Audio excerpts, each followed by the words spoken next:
Il y a en ce moment une effervescence de la peur à travers les médias.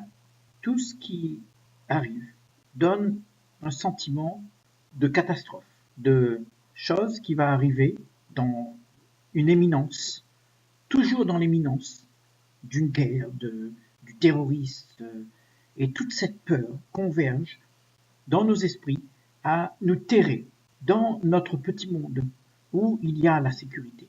Où est-ce qu'on trouve cette sécurité? Sécurité de manger, sécurité de dormir, sécurité d'avoir son petit monde à soi et se le protéger. On est 7 milliards de personnes sur la Terre.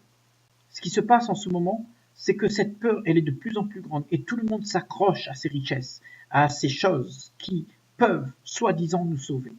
Mais vous savez, ça ne va pas nous sauver. Cela va empirer la situation parce que la sécurité que nous avons besoin n'est pas là.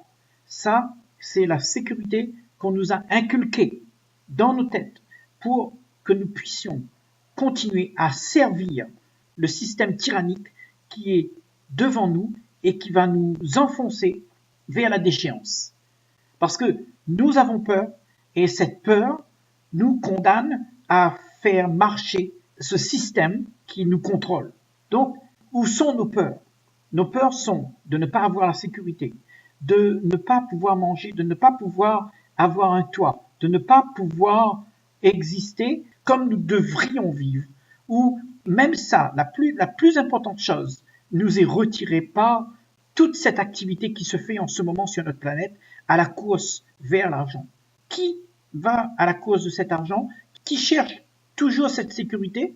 Eh bien, c'est chacun d'entre nous. Et chacun d'entre nous, on est à blâmer pour l'action de nos gouvernements. Parce que ces actions sont en train de tuer toute la beauté et la vie humaine qui peut se faire sur cette belle planète ensemble, avec ses lacs, ses forêts, ses montagnes, et être vraiment ensemble pour vivre en paix sur cette planète.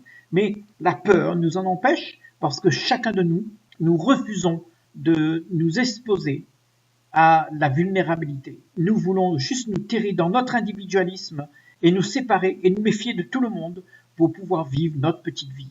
Et cela va nous tuer, ça va nous emmener, comme le veulent nos dirigeants, qui utilisent notre peur pour pouvoir exister eux-mêmes sur ce champ de bataille où ils vont continuer à faire la même chose que nous ne voulons pas. Et nous les aidons à le faire quand nous nous rebellons contre eux. Donc, allons voir qui on est vraiment.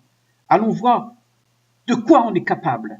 Allons voir que sans nos peurs, nous pouvons basculer toute la tendance de la société aujourd'hui. Mais qui aujourd'hui a cette audace de ne pas avoir peur et d'être prêt à mourir pour notre prochaine génération, hein?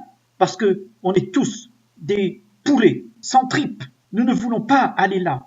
Nous voulons juste garder nos petits conforts et dans notre petit monde où chacun de nous est content de notre petit individualisme, de notre petit confort, ma maison, ma voiture, mes enfants, mon pays. Voilà, c'est ce que je voulais dire.